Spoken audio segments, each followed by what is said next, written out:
There were actually people who thought I was crazy. I ran into a woman about a year ago. She'd been part of my community when this all is happening, and she said, I was telling her, now we're over 3 million women and girls reached in 145 countries. And she said, wow. Can you repeat those statistics one time? Yeah. How many people? How many countries? Over 3.6 million in 145 countries on 6 continents. Wow. That's incredible. Thank you. And her comment was, we thought you were crazy. We didn't believe it could be outside of that one place. We didn't. And I just kept inviting people, find out, ask the people that you know that are in different parts of the world. And word kept coming back, we have it here, this issue's happening here. People just aren't talking about it. And people did. I did hit places where people didn't want to talk about periods, let's be honest. It's one of the things that people would rather talk about anything else. And so how do you break the stigma and the shame and let people see, honestly, this is something we can change in our lifetimes. Who taught us to be ashamed of our basic biology that connects every single one of us? So creating opportunities for people to join if they could, if it was called to them, I think that's one of the things that you can't buy into as a founder. Yes, there have been moments of imposter syndrome, but my drive to create the change was bigger than any fear.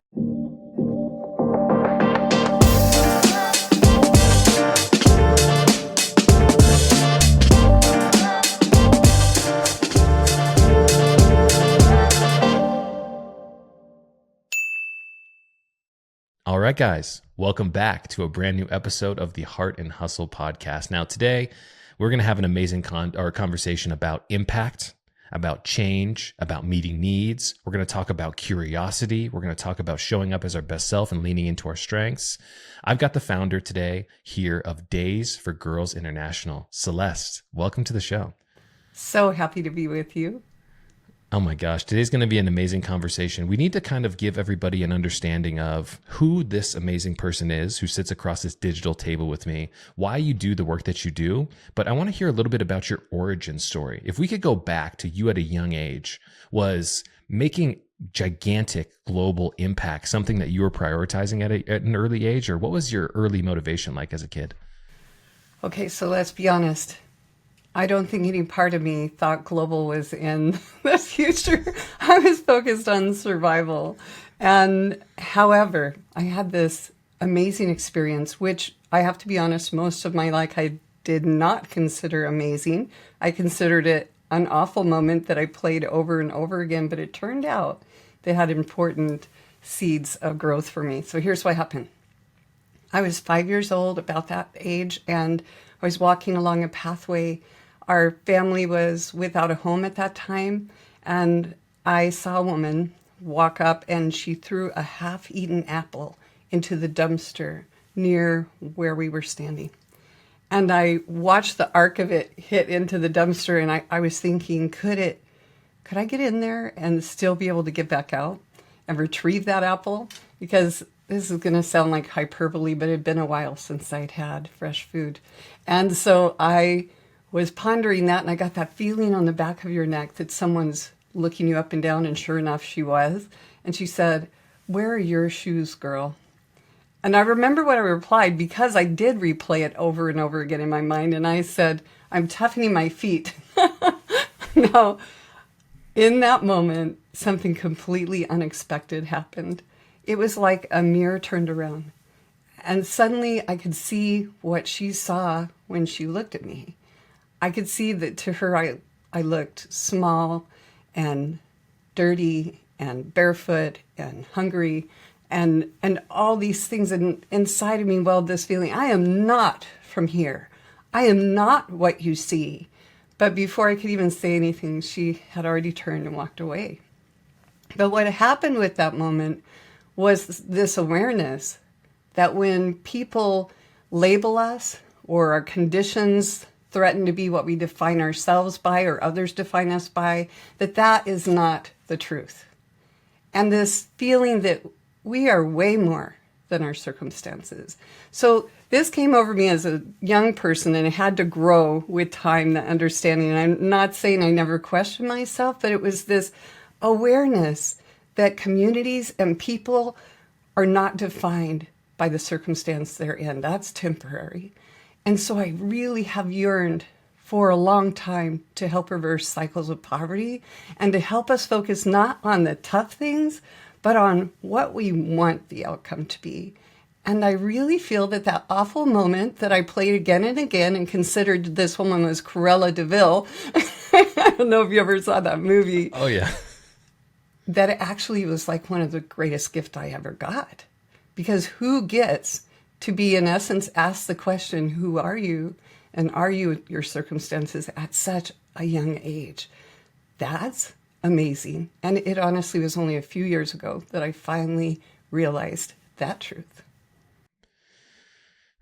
The gravity of what you just said is an experience that so many people have been through, right? But we often don't get to tell that story.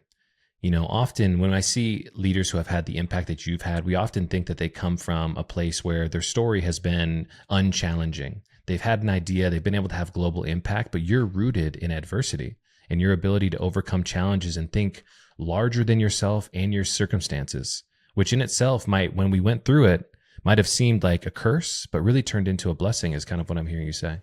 For sure. And we don't see it when we're in the middle of it, right? Not at all.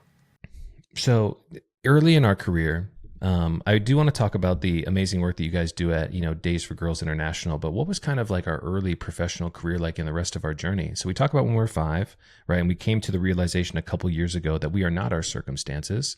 What were some of the things that you were passionate about as you were coming up and growing up? So at a very young age, I started roofing houses, for real. Celeste. Skipped Oh my babysitting, went Yeah. for roofing, and then sheet metal. These things paid way better.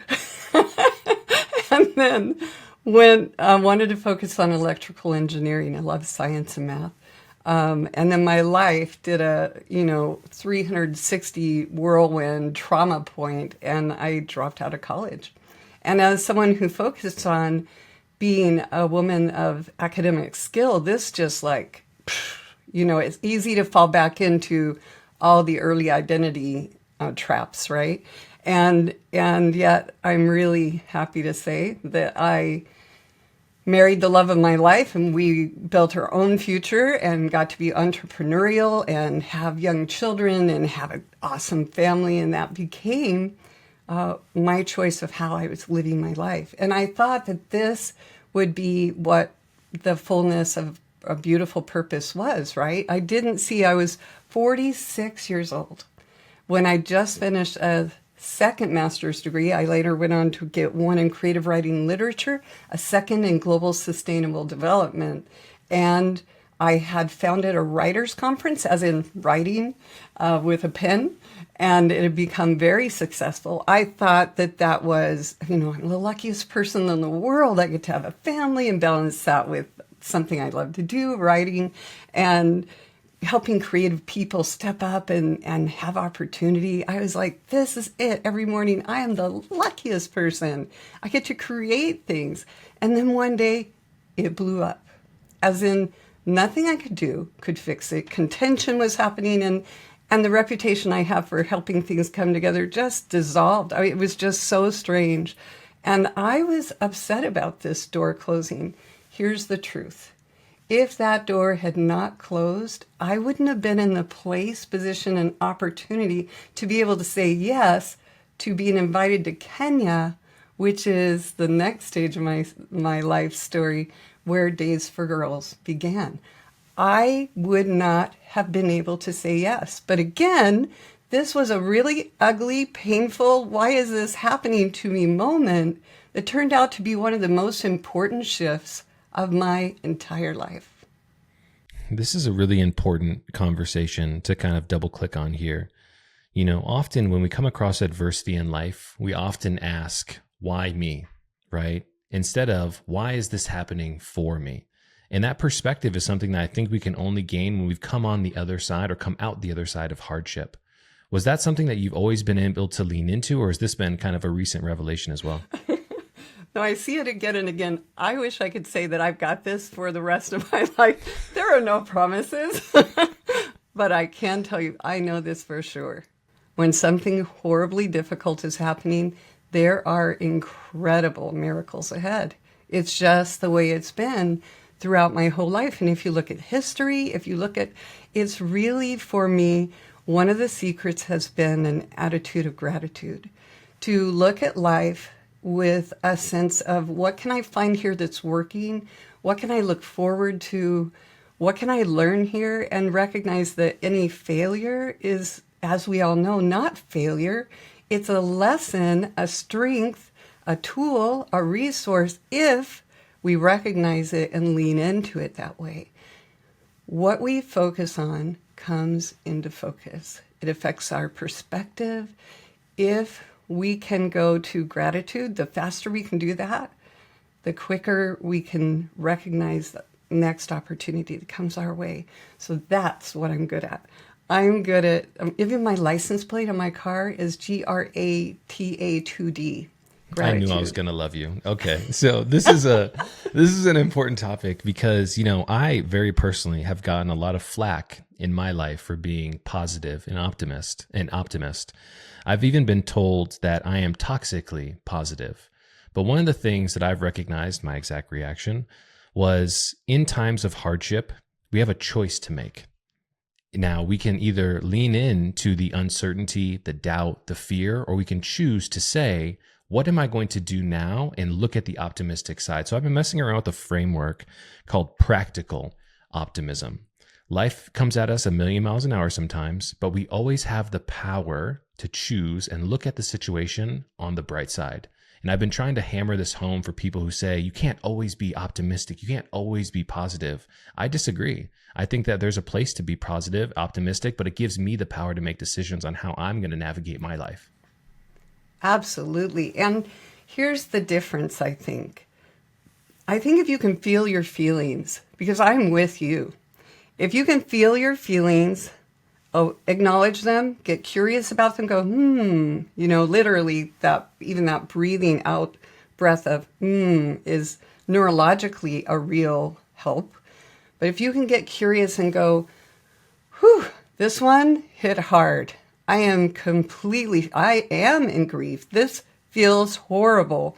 And shift to, okay, what am I going to get from this? What am I going to learn from this? How am I going to choose to experience even this?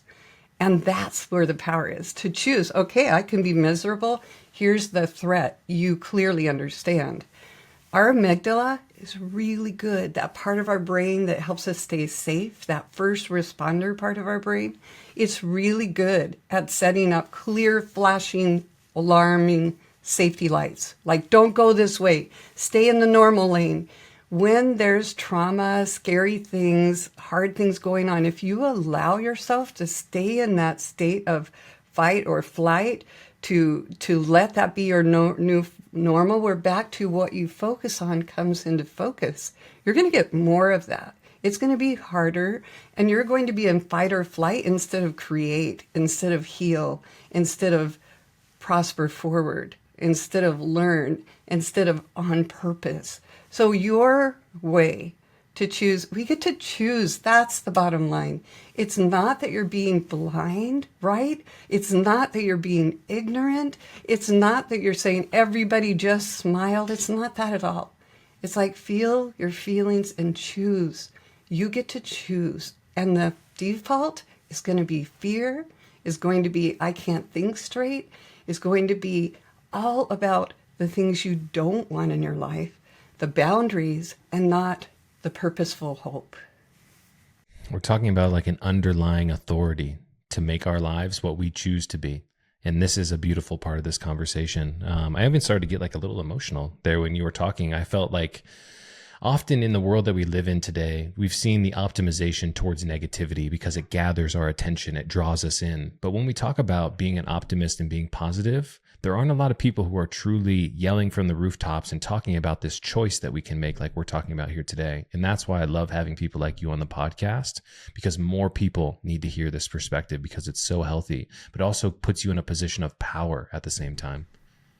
Absolutely. It's so powerful. Absolutely. If you want, it comes back to that thing, not to be redundant, but to be redundant. What we focus on comes into focus. So why would you want to stay in a place of trauma and defensiveness? You don't want more of that. And then culturally right now, that's kind of the place we're leaning. It's so important for all of us to recognize we get to choose. So now we're on a trip to Kenya, and a new, I would say a small key is going to open up a big door for us. So let's talk about this experience a little bit. Sure. So I had been invited by a friend to help with the school she has in Kenya. It's an incredible school. They were just building it, and I got to bring my sustainable community lens to it, which is always about the people owning the project, about what they have and how they want this to unfold, right? And then fast forward, I'm introduced to an orphanage and was afraid to even go, but I believe in saying yes. I was afraid my heart would be broken. I started helping them with the sustainable solutions in my arsenal and helping them thrive. Things like a rocket stove that would save them from spending $200 a day on firewood to cook their food, which they had to cook, for 400, just over 400 kids, to being able to use a rocket stove. And now they spend $11 a day burning sawdust to cook the same food, and now could use the money for whatever else they needed. So things like that. And then post-election violence in 2008 happened. 500,000 people were displaced in a very peaceful country. And now this orphanage swelled to 1,400 reported kids. Now I say reported because if you saw it, bunk beds were end to end and side to side. How could you possibly fit more kids? But they had over 1,400 kids, they were saying. And so we sent all the support we could. And then it was 3.5 weeks before we would return to help with the school. And I got a call that they were completely out of food, and they had been for 2 days. Now, you know that for me, I know what it's like as a child to go without food. And so this hit me so hard. And I was, tell me what to do. I'll do anything. I just need some inspiration for how to help the kids because I'm out of options. I've sent everything we have. And I don't know what to do. So I went to bed still pleading. I wake up at 2:30 in the morning with it going through my head, have you asked what the girls are doing for feminine hygiene? I literally gasped. I had never thought to ask this question. I ran to the computer to email and ask. I got a very unexpected, immediate answer. We didn't have smartphones everywhere back then. And all they said was nothing. They wait in their rooms. It turned out they were sitting on pieces of cardboard for days. No access to the classroom, no access to leave to take care of themselves, just sitting on cardboard for days. I knew we needed to do something, and we were able to raise funds for food and pads, but I knew what happens next month. And so we created a washable solution they could count on month after month. We get there, we got 8 huge green duffel bags full of washable hygiene kits. And now we teach them that without periods, there would be no people. So don't be ashamed. Instead, let's be healthy and safe. So they get their kits and the cheers are echoing off the roof. They are hugging their kits. They are dancing with their kits that amazing volunteers made. And then the girls come to the door, the first 10 girls, and I have a photo of this moment, not realizing this was about to change my life. They say, thank you so much. Because before you came, we had to let them use us if we wanted to leave the room and go to class. And I was hoping they did not mean what I feared they meant. And it turned out they were being exploited in exchange for a single disposable pad. And that was the moment Days for Girls was born. It's almost like this came to you in a vision, right, from a higher source to ask a different type of question in how we can serve.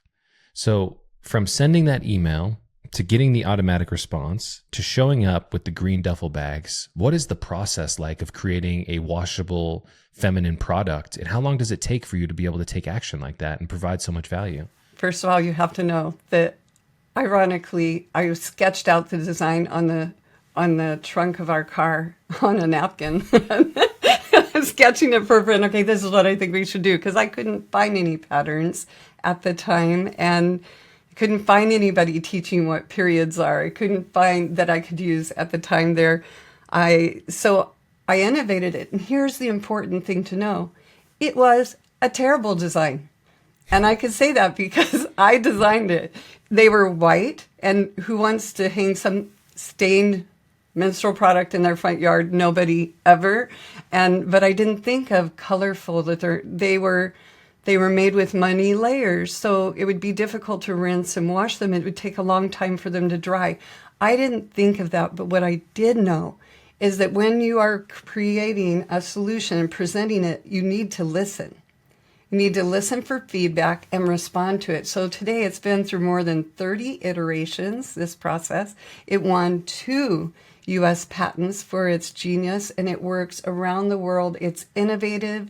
It washes with little water. It dries quickly. It overcomes stigma barriers and all sorts of barriers because we listened and paid attention to their feedback. Now, you could call that over 30 failures, but to me, because even the girls were able to go to school, they were able to use their days as they would like, they were able to have the strength and confidence of the education.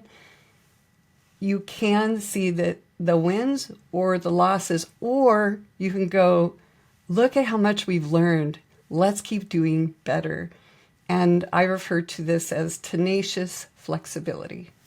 Tenacious flexibility. This mindset of recognizing where we start is not where we're going to finish is something that more people need to lean into. Did you ever have any type of, I don't want to say this in a negative way, any type of imposter syndrome or any type of self-doubt when you're sketching out that first example of what you're going to create on the hood of your car and then actually producing it? Did you have any doubters in your life who were like, I don't know who you think you are trying to create a product like this? Like, this seems so far outside the scope of what anybody thinks is possible. So how did you create the mindset to lean into this like wholly and fully? One, there were actually people who thought I was crazy. I ran into a woman about a year ago. She'd been part of my community when this all is happening. And she said, I was telling her, now we're over 3 million women and girls reached in 145 countries. And she said, wow. Can you repeat those statistics one time? Yeah. How many people? How many countries? Over 3.6 million in 145 countries on 6 continents. Wow. That's incredible. Thank you. And her comment was, we thought you were crazy. We didn't believe it could be outside of that one place. We didn't. And I just kept inviting people, find out, ask the people that you know that are in different parts of the world. And word kept coming back. We have it here. This issue's happening here. People just aren't talking about it. And people did. I did hit places where people didn't want to talk about periods. Let's be honest. It's one of the things that people would rather talk about anything else. And so how do you break the stigma and the shame and let people see, honestly, this is something we can change in our lifetimes? Who taught us to be ashamed of our basic biology that connects every single one of us? So creating opportunities for people to join if they could, if it called to them, I think that's one of the things that you can't buy into as a founder. Yes, there have been moments of imposter syndrome, but my drive to create the change was bigger than any fear. There was this surety that this is something we can change that was bigger than even my disbeliefs or others. I just knew if I don't know how, I can find the people that do, and I can invite them. And here's the trap I didn't fall for. if someone says no, if someone laughs, if someone says you're crazy, then you get to say, actually, I love that you care about music. I love that you care more about pets. I love that whatever it is they are enthusiastic about.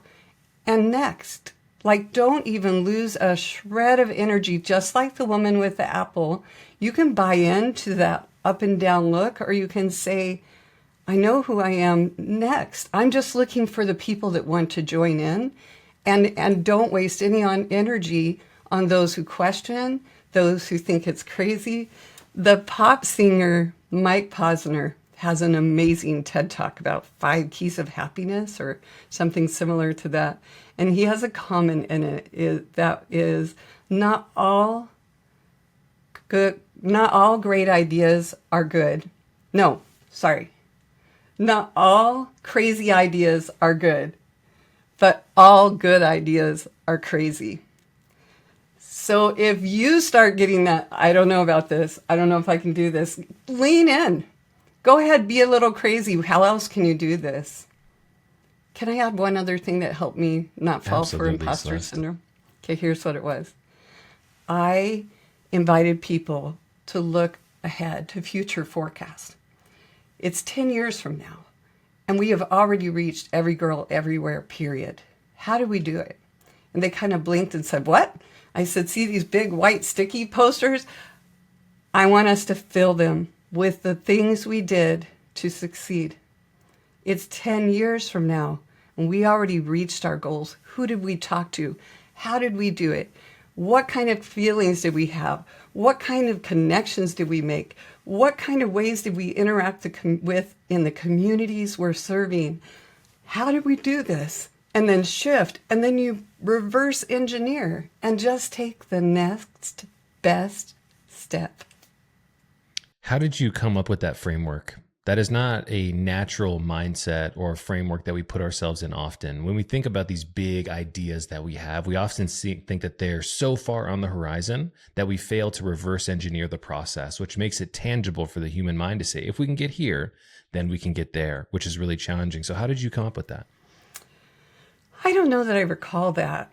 Here's what okay, just stay with me a minute.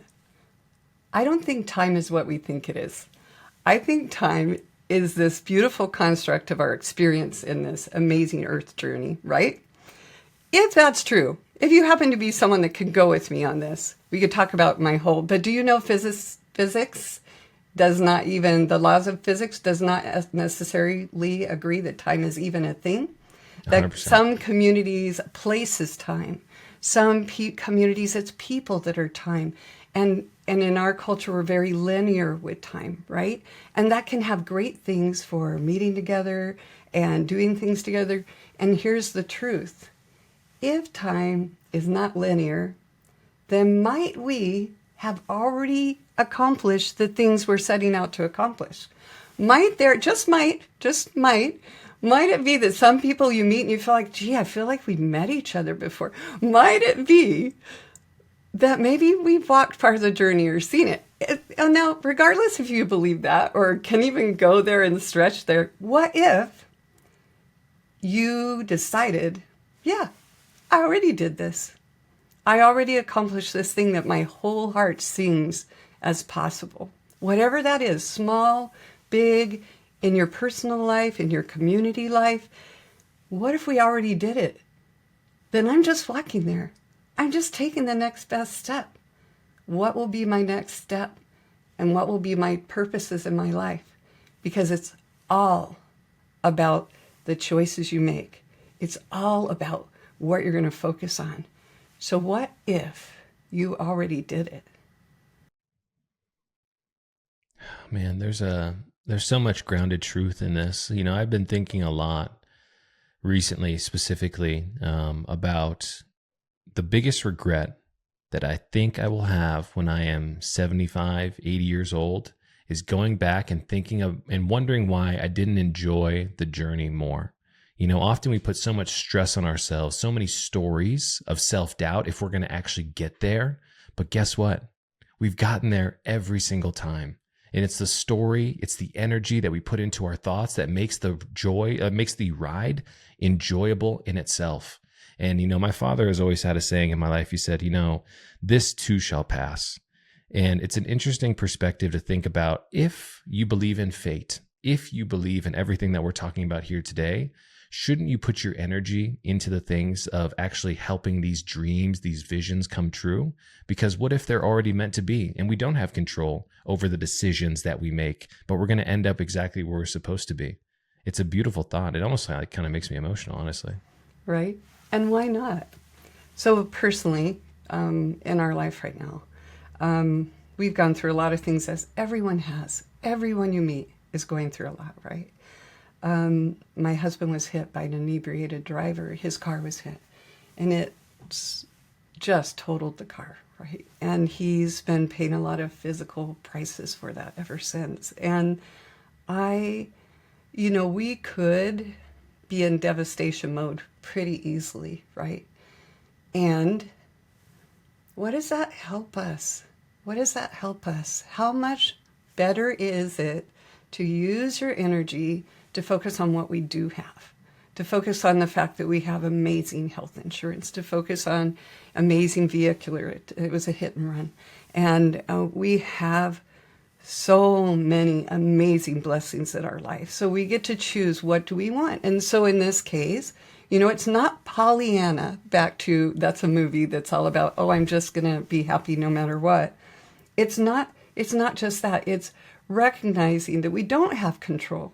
So the only thing I have control of is how I will choose. And we're choosing loving time together, the fact that we adore each other, and we're just so fortunate to have each other, and we have right now. We have right now. We have the choices we can make right now. That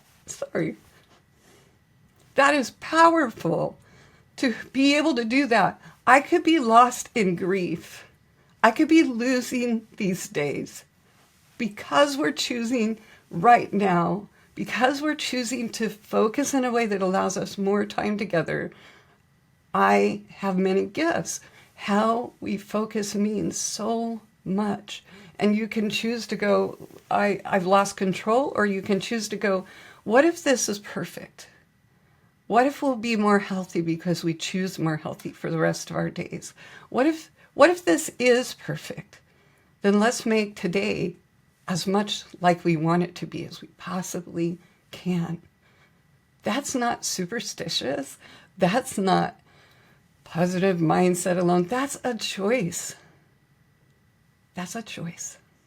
When we cast a vision so large, other people can find themselves being successful in the vision that we cast, right? It's the number one role of a founder and a CEO. Have you had any trouble, we've talked about it a little bit, but getting other people to buy into this big vision of impact that you've been casting since the first time that you went to Kenya? How has that been for you? Oh, for sure. I have had people that came on to donate and then said, "Oh no, we just decided together that our group can't donate the 10,000 U because we don't want our first contribution as a group to be about periods. We've already hit glass ceilings, and we're not going to do it after all." After they had committed it, and also having people say, you can't do this thing. I'd love to give you an example. We had done a special project in Nepal where there's a practice called chapati, where for some people they're isolated in a shed during their period, not able to be with others, at risk of exposure and attack by animals. And so really amazing team members that live in Nepal and are part of the community are changing that. They've reached more than 20,000 people now to free them from the sheds and have them have options, and talk to community members to shift the stigma. And as we were starting that, we partnered with someone else. We got a funder, and they were able in one day with 40 team members to reach 5,000 girls and 5,000 boys in one day with Days for Girls. And so we were coming up on our 10th anniversary, and I said, what if we reached 100,000 people in one day? I mean, we have global teams, so what if we used everyone and planned and strategically prepared that we could do that in one day? Imagine how others will see that it's possible for them too. What if we did that? And everyone freaked out. And then came the invitation to talk about it and consider it. And we decided we could do it in 28 days, which is the average length of a menstrual cycle. Let's do it in 28 days. Now it felt more doable. But still people were like, this is ridiculous. 100,000? How are we going to do this? This gave us opportunities to consider different kind of motivations for bringing team members in. Instead of just paying for Days for Girls kits, we have enterprises that work in the community. What if they made it a special that their local leaders, you get half off if you participate during these 28 days? Would you like to prepare to be part of it? Inviting all sorts of community and stakeholders to buy in and join with us so that it wasn't just we're going to reach that many people, but it became win-win cascading growth throughout communities around the world. We didn't hit 100,000, we exceeded that number. But at first people were like, Celeste, don't do this to us. And she's doing it again. And truth, two things. One, be willing to hold the vision, to make it a conversation. And if you get pushback, pay attention and build something together, because people support what they create, not what you put onto them, but what they create. So if you hold a vision and you're able to bring people in and co-create, now you've got a movement. It is so inspirational just to hear the impact that you've had. Pushing the boundaries, breaking beliefs, and making people think bigger about what they can accomplish is a burden that few people can handle. And it's so cool to hear that you've pushed so many people to do so much powerful, amazing work. I want to know a little bit about the process of building out your team, because there's a saying, we can go fast alone or we can go far together. And it seems like at one point in time, you had to say, I need to go far. So that means I need to surround myself with other executors and team members who can help me execute on this vision. What was that process like? That's been interesting because we built a team that has like 70,000 volunteers around the globe, right? So lots of volunteers came in, and they honestly worked harder than you could ask anyone to work. In fact, I found myself more often saying, please, back off, don't work during these hours. Please, give yourself some family time, some wellness time. And we managed those volunteers by offering playbooks. So here's what this position could look like, and then make it in a living playbook so that they could add to it what they were doing and how they were doing what they were doing, so they could pass it on if they decided to leave the position. So these living playbooks allowed us to have volunteers hold it. There did come a day it was like, we're going to have to pay employees now. This was like 7 years in. And at this point, it was, we need to do that so we can keep scaling. We hired amazing unicorns that were able to do so many things. Here's the bad thing about this. They, again, pushed themselves so hard. We were all demanding so much of ourselves because we have such passion for what we do. There came a day when I recognized that we needed specialists to really scale in a way that would continue to meet the demand. And that was an interesting process, to have the ability to manage all the volunteers, the ability to manage all the legal needs around the globe to make sure we're registered, we're complying with all the kinds of different imports and other things that we needed to comply with. And so it really has been inviting people to come and use their strengths. Here's where the challenge was for me. I at first got to wear all the hats, so I could make the decisions quickly. We could just, respond. And I love the challenge of that. When you pass on hats, you're more and more specialized.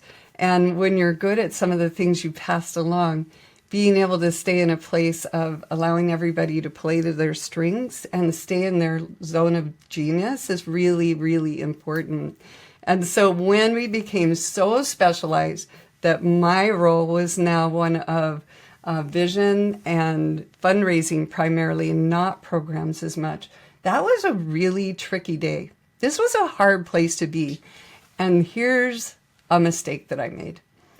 I found myself wanting everyone to feel all of the strength and leadership they needed. So I started backing up, feeling like in order for them to succeed in their role, I have to back up. But I didn't do it in a way that here, this is yours, this is yours. Well, I did do that.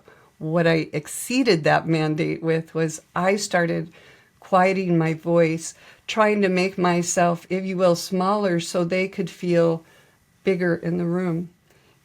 Never shrink yourself so that someone else will feel bigger, because it backfires on in every way it possibly can. It's very important as a leader that you continue to invite people, that you let people take the pieces as you grow in scale, and maintain your own presence in the room. Leadership is about inviting others into the circle, letting people play into their strengths. It does not demand for us to step out of the circle. It does not demand of us to shrink our influence there. It just demands of us this balance to see, witness, and hold everyone in the room, which is just as big and, in fact, a bigger challenge and far more successful. If you could break that down into an equation, right? Let's say 100% was Celeste saying, I've got the vision, right? 50% was Celeste's time saying, hey, now you're going to take this responsibility. But it sounds like you almost went to like a 95-5 rule. So where's the equational split, if you will, kind of what you've recognized in your own practice of this great leadership? Right? Wow. I don't know that I have the formula. It's probably 80-20. It seems like everything is. Yeah. Yeah. Right? It's probably 80-20. I exceeded it. I hope this makes sense. I think, again, we're looking at focus.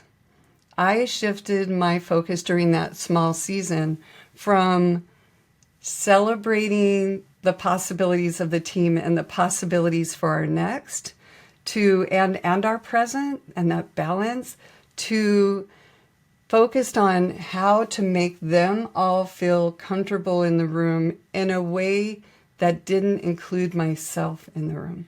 Does that make sense? So I think it was more about that. I took myself out of the equation in ways I had never done that were not authentic for myself. So I think, again, that it's back to focus, and that I had to come back to that place of how do you let everyone play to their strengths and hold that and not back yourself out of the room. And that was a really good lesson. We almost have to go back to the example you gave earlier about reverse engineering the 10-year vision, right? Working years in the future as the visionary, but also giving everyone the established path on how they're going to get there and saying, your objective is to catch up with me a couple years out, making sure that we're all marching in the same direction without relinquishing complete power, because then we start to wander. That's what kind of makes sense to me. Oh, so right. Exactly. Wow. So let's talk a little bit about the process of casting the vision. Now we talk about relinquishing power in an 80-20 split, right? To be able to make sure that our team members are working properly. How do we continue to cast the vision with so many complexities, especially on a global scale of, being able to be intentional about what's important to different cultures across the country, across the nation, across the globe? How do you keep that vision and that kind of cap or umbrella on the vision of where you guys are going? Mm-hmm. That's been so important because we are really culturally sensitive, right? So inviting everyone to be part of making our long-term plans, inviting everyone to look at new programs and give their feedback, even processes like deciding if soap in our kits would come wrapped in paper or unwrapped, because sometimes when they all open them, there will be paper strewn about, right? And it was no longer able to be a snap decision, but a decision, an invitation all over the world, right? So that has been important. At this point, I have actually made this shift to let a woman to get the gift of a woman that I worked with for 5 years, Tiffany Larson, to be the global CEO. And I've focused on a new book that came out that has 2 awards that it's been nominated for. What's the name of that book? Oh, The Power of Days. And it's right back here. And it tells really the founding story and the things that I learned that were gold nuggets along the way that taught me the mindset and framework that you're seeing. And to be able to be speaking out there and sharing with others how really Days for Girls is proof that together we can do miraculous things, and that anything we want to change in our world is a matter of reverse engineering, is a matter of bringing our best to, with hope and with vision. We can do anything. If you can make menstrual equity a regular conversation all over the world, then we can fix anything. It's like the New York of development issues. If you could go back in time and talk to Celeste when she is just realizing that there's an opportunity for her to tackle a huge problem like feminine hygiene, what would be the advice you would give to her in that moment where she's saying, I'm going to go all in on this new opportunity to have such a big impact?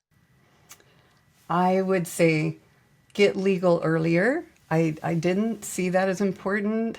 I considered that branding wasn't important because it was just about reaching those we were serving with menstrual care products, right? It wasn't about that. So I would say, take care of that now. It is a priority because of branding, because people can find you, because you don't have to do it after the fact, right? So that would be one thing that's just practical.